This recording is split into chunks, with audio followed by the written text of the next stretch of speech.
Welcome to our channel HL beauty product. आज म हजुरहरुमाझ लिएर आएको छु फेस स्क्रब र फेस प्याक। म हजुरहरुमाझ फेस स्क्रब लगाएर देखाउने छु।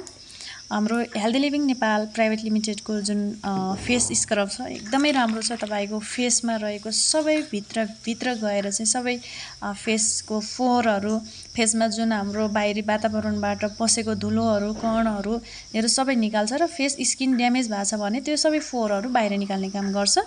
र मैले लगाउँदै छु यसलाई चाहिँ मैले 15 मिनेटसम्म मसाज गर्ने छु हल्का हातले। सो हजुरहरुले पनि हल्का हातले मसाज गर्नु होला। यहाँनिर मैले मसाज गर्ने छु। मसाज गरिसकेपछि फेरि मैले यसलाई चाहिँ पुस्ने छु।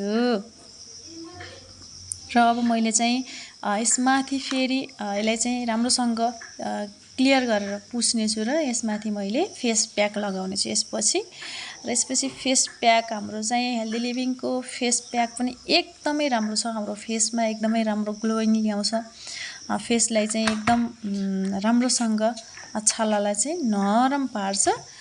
र तपाईले चाहिँ फेस प्याकलाई लगाइसकेपछि सबै फिजिसकेपछि हजुरले चाहिँ 15 मिनेटसम्म यसलाई चाहिँ यतिकै छाड्नुस्, मज्जाले नहाँस्नुस्, नबोल्नुस्, मज्जाले बस्नुस् अनि आराम गरिसकेपछि यो सुकिसकेपछि यसलाई चाहिँ हजुरले फेरि पुछ्न सक्नुहुन्छ।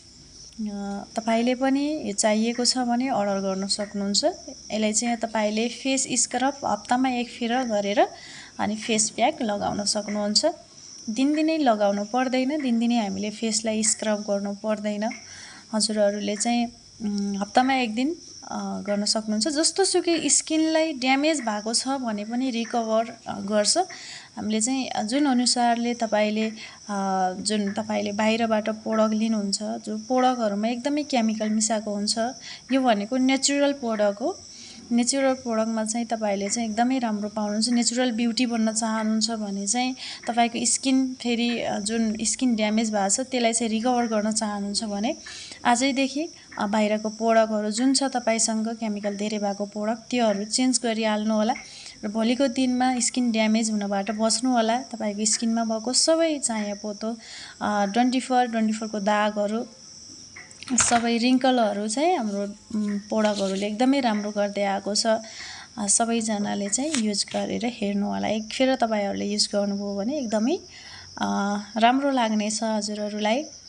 र मैले चाहिँ लगाइसके 15 मिनेट पछि मैले फेरि पुछेको हो। त्यो एकदम राम्रो छ। फेसमा ग्लोइङ ल्याउँछ। एकदम नरम फेस एकदमै देखाउँछ। टाढाबाट हेर्दा पनि एकदमै राम्रो देखाउँछ, नजिकबाट पनि एकदम राम्रो देखाउँछ। मैले युज गरेर नै मेरो फेसमा एकदमै पिम्पलहरु थियो र मैले चाहिँ युज गरेको 15 दिनमा एकदम राम्रो रिजल्ट आएको छ। मैले चाहिँ हाम्रो चाहिँ रियल क्यामेराबाट गराएको छु। मैले कुनै इफेक्ट लागेको छैन। एकदम राम्रो छ, हेर्न सक्नुहुन्छ त्यहाँनिर। तपाईहरुले पनि आजैबाट प्रोडक्टहरु चेन्ज गरिहाल्नु होला।